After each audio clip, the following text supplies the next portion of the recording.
ခြေအိတ်လိုက်ကြီးတွေဆောင်းလာဩညီမလေးရော ဟိုပါလေချင်းကလေးဟိုလွှဲတဲ့ချင်းလေးလေ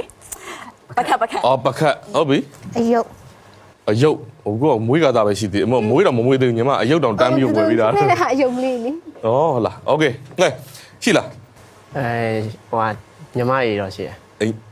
ညီမမွေးထားတဲ့ကလေး ဦးလေးရမွေးရဆိုကိုယ့်တက်အရန်ငယ်နေကြ ဩဦးလေးကမွေးတဲ့ကိုတန်းရန်ငယ်တယ်ဟုတ်ပြီထိတ်မှုလားကလေးတွေပါ ထိုင်းမှုတယ် ဟုတ်လားဟုတ်ပြီကဲဒါဘာပြောခင်ဗျာကိုယ့်ရဲ့မျက်လုံးထဲမှာရှေ့မှာမြင်နေရတဲ့ဟာဆိုတော့ကိုကသိမှာပဲလေအလောက်ကတော့နော်โอเคကလေးမွေးကနေတယ်သူတို့စောင့်ထားတဲ့ကလေးသုံးဆောင်ပစ္စည်းတစ်ခုတော့ ပကတ် ပခတ်โอเค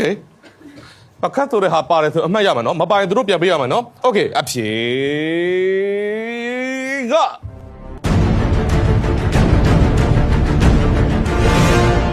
no ဟိုဘက်ကအမှတ်ပြန်ရပြန်ပြီ fashionista 123ဒါပေမဲ့ကြံပြီးစဉ်းစားကြည့်လဲမွေးကင်းစကလေးဆိုရင်တော့ခက်တဲ့တမ်းမထည့်ဘူးတင်နော်ဟော danger ကလေးကနည်းနည်းဇက်တွေပဲခိုင်းတော့နော်ပြောလို့ဟုတ်တယ်မလားထင်တာပဲ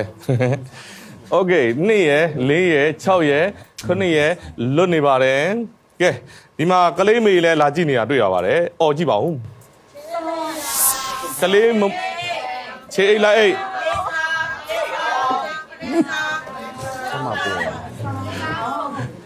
ကလေးမေတွေអော်ပါဆိုမှတယောက်တော့သူကကြယ်ကြီးអော်တယ်သူလည်းမွေးလို့မရပဲနဲ့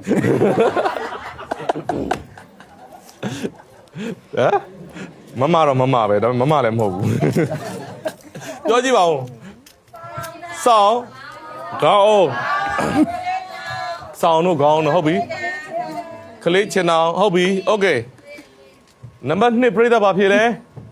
ပေါင်တာတဲ့ဟုတ်ပြီနံပါတ်